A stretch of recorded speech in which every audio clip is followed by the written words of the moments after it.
Estamos de volta aqui com mais um programa Missão Saúde na TV.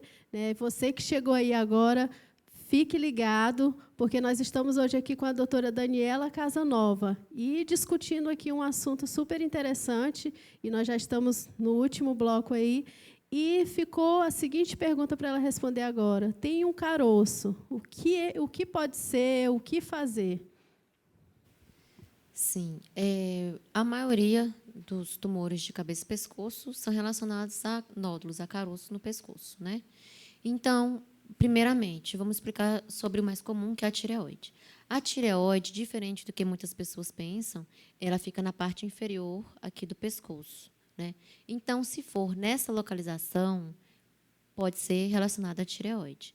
Se for relacionado a ínguas, por exemplo, aqui embaixo do pescoço, ínguas atrás, aí a gente tem que pesquisar.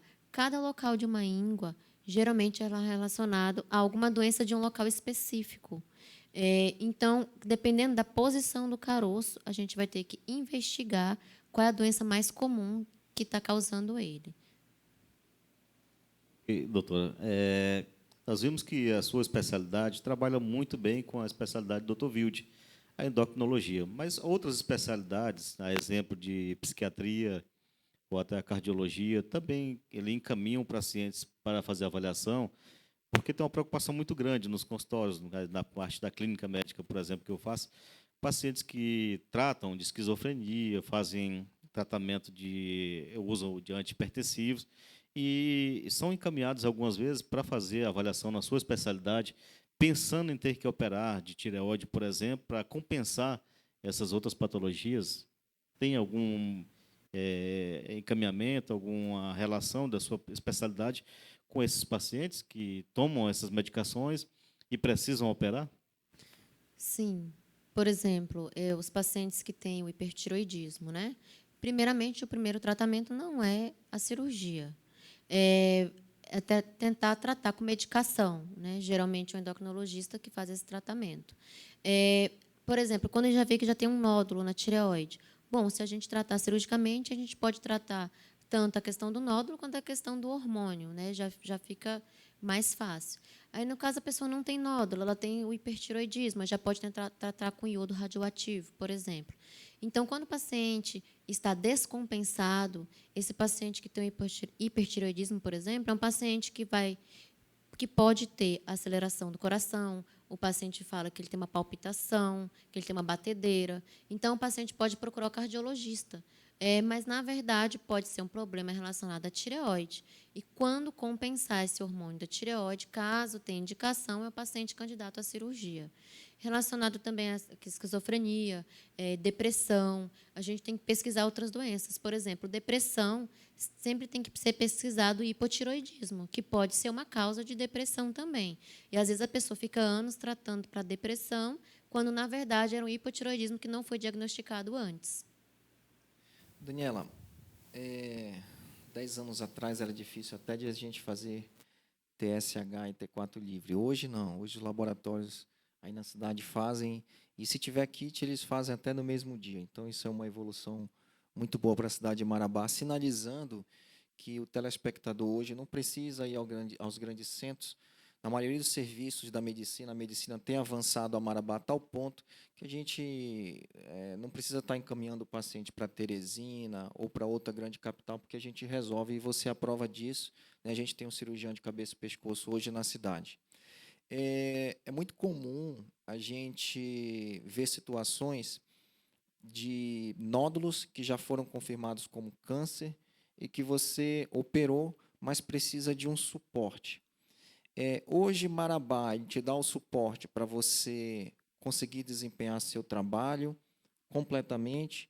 Eu sei que ainda a gente precisa de medicina nuclear para efetivar o teu trabalho e também o meu, mas, como eu falei, há 10 anos atrás eu não tinha nem TSH, então eu sou muito positivo em pensar que daqui a um tempo a gente vai ter medicina nuclear. Mas me fala da tua realidade hoje.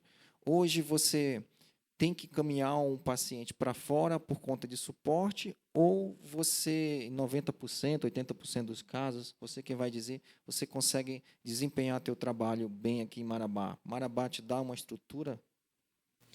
Bom,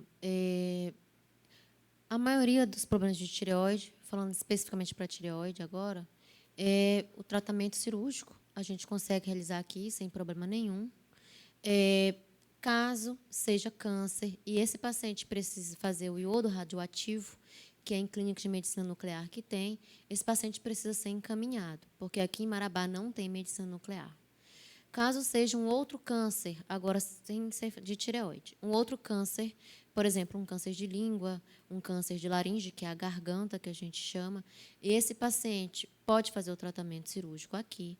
Porém, caso precise fazer complementação com radioterapia ou quimioterapia, esse paciente precisa ser encaminhado para fora. Radioterapia a gente não tem aqui no município. Aí tem uma pergunta aqui de um telespectador que pergunta se criança tem problema na tireoide. Criança tem problema na tireoide, doutora? Sim, pode ter sim. Para a questão de nódulos ou cistos, é bem mais difícil criança ter nódulo ou cisto na tireoide. Porém, para a questão do hormônio, sim, é comum. Comum não, pode acontecer sim. Inclusive, aquele que eu comentei bem no começo, que é a dosagem do TSH, que é o teste do pezinho que o bebê faz. E lá na carteirinha do filho tem, geralmente, um carimbo de um pé, aí está escrito TSH. Isso daí vai verificar a questão do hormônio da criança, se o hormônio está normal ou não. Se a criança nasceu com hormônio alterado, ela tem que fazer o tratamento, né? E não necessariamente ela quer dizer que vai ter algum problema futuramente, de nódulo ou cisto. Mas criança pode sim nascer com problema de tireoide. Inclusive, se não for diagnosticado com esse teste do pezinho, a criança pode ter problemas mentais. Ela pode ficar deficiente mentalmente por a deficiência do hormônio da tireoide. A tireoide é tão importante que o exame da tireoide ele é feito um dos primeiros exames que a gente faz, como você disse, o teste do pezinho. E no teste do pezinho ele faz a triagem para saber se a tireoide da criança está tudo bem. Tem criança que nasce sem tireoide, por exemplo, né? E aí você falou que é muito importante esse hormônio para o desenvolvimento do ser humano e principalmente para o desenvolvimento da criança. A criança que não tem tireoide ou que nasce com hipotireoidismo, e aí é chamado de hipotireoidismo congênito, às vezes ela não consegue desenvolver a marcha, ela não consegue andar, passa anos sem conseguir falar e muito menos também ela não consegue também desenvolver o crescimento. São crianças que costumam ter baixa estatura. E o teste do pezinho, algo tão simples, mas algumas mães ainda negligenciam interiores, e eu pego isso no consultório, é raro, mas acontece, de crianças que vêm no colo da mãe com 15 anos, 16 anos, 17 anos de idade. Crianças, entre aspas, mas que não andam e não falam, porque deixaram de fazer um simples teste do pezinho. E aí não tiveram a oportunidade de tratar, de fazer a reposição hormonal do hormônio da tireoide. Para você ver a importância de um teste do pezinho.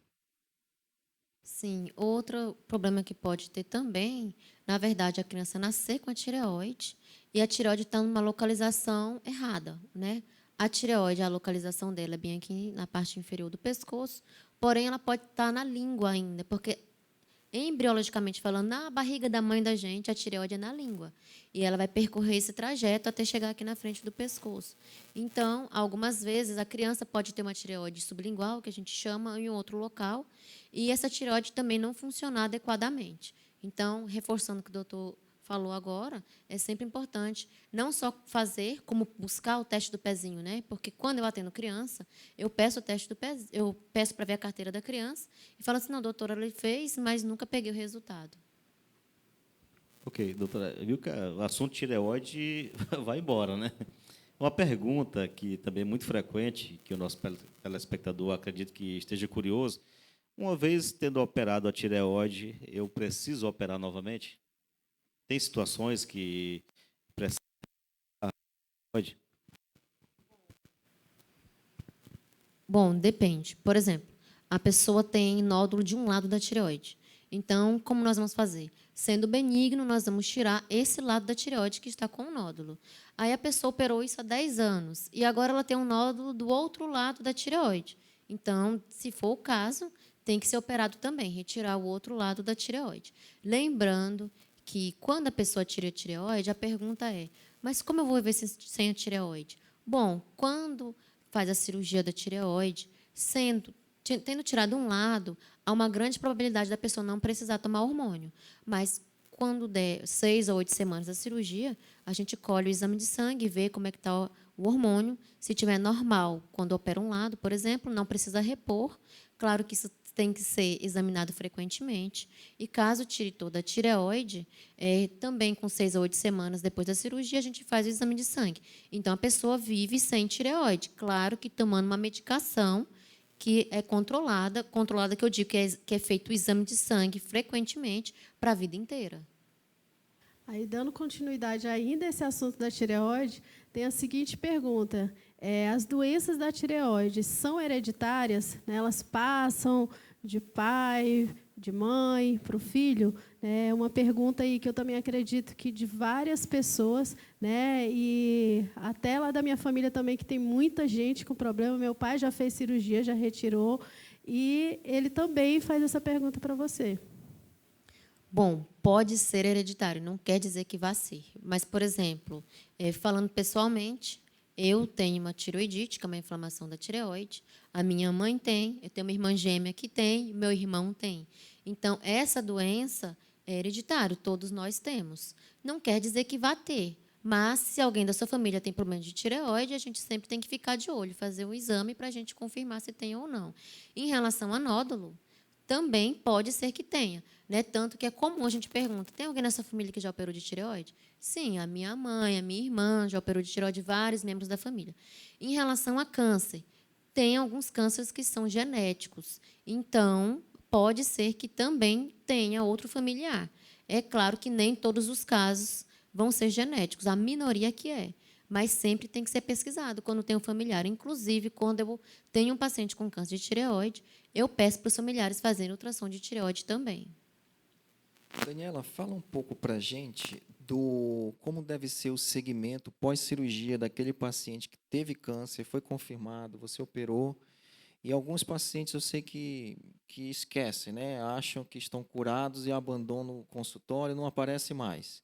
Qual é a importância do acompanhamento desse paciente? Bom, em relação ao câncer de tireoide, eu gosto de falar o seguinte, o câncer de tireoide, eu nunca vou falar que o paciente está curado, né? Infelizmente, é difícil falar isso para o paciente que vai ter que fazer acompanhamento para sempre. Aí pode ser com exames de sangue, com ultrassom, com raio-x de tórax, pode ser com tomografia, dependendo da necessidade. Pode ser que precise de medicina nuclear, que é o que a gente estava comentando, que a gente não tem aqui, que é fazer uma PCI, que é uma pesquisa de corpo inteiro. Em relação aos outros cânceres de cabeça e pescoço, a gente fala que o paciente está curado em 5 anos após o acompanhamento. No caso, são cânceres que, geralmente, o prognóstico, a expectativa é pior, porém, a curto prazo, 5 anos, né, a gente consegue falar em cura. O que de tireoide a gente não consegue, porque pode ser que daqui a 20 anos a pessoa precise reoperar, a pessoa precisa tomar iodo radioativo. Eu queria que a senhora falasse um pouquinho agora, doutora, sobre os sintomas gerais, né, desses cânceres de cabeça e pescoço. Tá? Eu queria que a senhora fizesse assim, uma síntese em relação a isso. Quais são esses sintomas? Bom, eu gostaria de chamar atenção agora para vocês sobre os sintomas. Os sintomas dependem de cada câncer. Por exemplo, se a gente tem um câncer de boca, o que geralmente começa o câncer de boca? Começa com aquela afta. Mas todo mundo tem afta. Qual é a afta que a gente deve ficar de olho? Aquela afta que não cicatriza. Passou 2 semanas, ela não melhorou, vamos ter que pesquisar. Não estou falando que é câncer, mas temos que ficar com uma pulga atrás da orelha, né? Sempre ver a necessidade de fazer uma biópsia para pesquisar se aquilo pode ser um câncer ou não. A gente tem que pensar em cada sintoma dependendo da localização do câncer. Por exemplo, o câncer de laringe, que é a garganta. Qual é o primeiro sintoma? Pode ser a rouquidão. Claro que não é uma rouquidão frequente também. Eu fui num show, gritei, gripei, estou rouco. Não, não é assim. É aquela rouquidão persistente, que não melhora. Então, rouquidão que passa de 2 semanas, também é uma rouquidão que tem que ser investigada. Dificuldade para poder engolir. A pessoa está falando que tem um caroço, alguma coisa que está incomodando para poder engolir. Ela vai engolir e dói. Sim, também tem que ser pesquisado. Pode ser o câncer de orofaringe, que é a parte mais lá atrás da boca, que a gente não consegue ver olhando, só examinando, olhando a boca. Então, dependendo de cada câncer, de cada localização do câncer, a gente tem que ficar de olho. Aquele machucadinho na pele que não melhora, que tem uma casquinha, você arranca a casquinha e ele volta. Pode ser um câncer de pele. Então, a gente também tem que ficar de olho nessas questões. Então, lembrar que o que é persistente, aquilo que não melhora, tem que ser investigado. Chamando atenção especial para os pacientes que fumam e que bebem, né, que esses pacientes têm o maior risco de câncer de boca, de câncer de laringe. Então, os pacientes que fumam e que bebem e que têm esses sintomas também têm que se preocupar precocemente. É claro que, mas eu fumei a minha vida inteira, eu não tenho nenhum câncer, graças a Deus. Mas a maior parte dos pacientes com câncer de garganta, por exemplo, são pacientes que fumam e que bebem. Pessoal, vamos ter que chamar a doutora Daniela aqui outra vez, porque tem tanta coisa para a gente estar perguntando, estar fazendo análise aqui junto com ela. O doutor Vildes chega a estar ali ansioso, doido para interagir, para fazer um monte de pergunta, mas, infelizmente, o programa está chegando aí ao final, né? E eu já gostaria de fazer aqui um agradecimento muito especial à doutora Daniela por ter aceitado o nosso convite. E eu sei assim que todos os pacientes dela eu já acompanhei, já vi relatos dos pacientes dela, e eu sei que são muito bem cuidados, muito bem orientados. E aí eu sei que ela está hoje atendendo ali no centro de especialidade e lá no prédio CDMA, e nós ficamos assim muito gratos pela sua participação, assim, foi bastante esclarecedora aqui no programa. Eu que venho agradecer, né, pelo convite de vocês. Não é sempre que a gente tem essa oportunidade de a gente levar conhecimento para as pessoas, né? Às vezes as pessoas têm essas dúvidas frequentemente, elas querem saber mais, ou elas têm algum familiar, algum conhecido que tem alguma dessas queixas, né? Então, eu gostaria de agradecer pelo espaço que vocês me deram, pela oportunidade. Muito obrigada. Então, Marcos. Tá. Nós já agradecemos no início, doutora Daniela, mas voltamos a agradecer, eu em particular, agradecer por ter trabalhado, por estar trabalhando com pessoa humana como você é. Eu percebi isso, e o seu lado técnico é muito bom, muito importante contar com um profissional que tem uma capacidade técnica que vai resolver o nosso problema, mas também contar com um lado humano da pessoa também. E eu pude testemunhar isso todos os dias, e que eu saía de casa para trabalhar e que nós estávamos juntos trabalhando.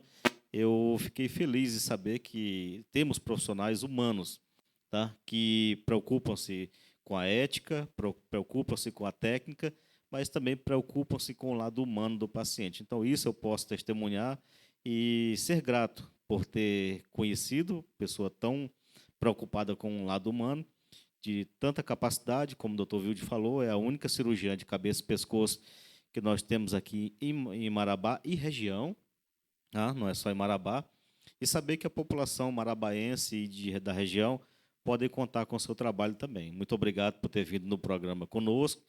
Nós temos uma série de perguntas também, que acreditamos que em outro programa já fica estendido aqui o convite para estar conosco também. Então, muito obrigado, doutora Daniela.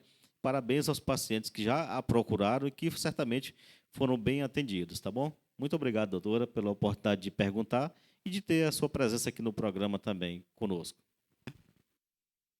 Daniela, por ter acreditado na cidade de Marabá. Eu sei que quando a gente chega aqui, em algum momento a gente se desmotiva, mas eu lembro que eu fui um incentivador, que para você que ficasse aqui em Marabá, eu acreditava e eu acredito que o seu serviço ele é de tamanha importância para o nosso município, visto a demanda de cirurgias que a gente tem de pacientes que necessitam do teu trabalho. Então, o que eu posso te dizer é te agradecer por ter insistido. Hoje eu sei que você tem consciência de que Marabá e a região necessita desse teu trabalho, né? E a gente sabe que existem dificuldades, que nós não vamos entrar no mérito da questão, mas que Marabá ganha muito em ter você aqui. Eu agradeço a você ter aceitado o convite e pode ter certeza que a gente vai ter outra oportunidade para trazer você novamente aqui. Obrigado.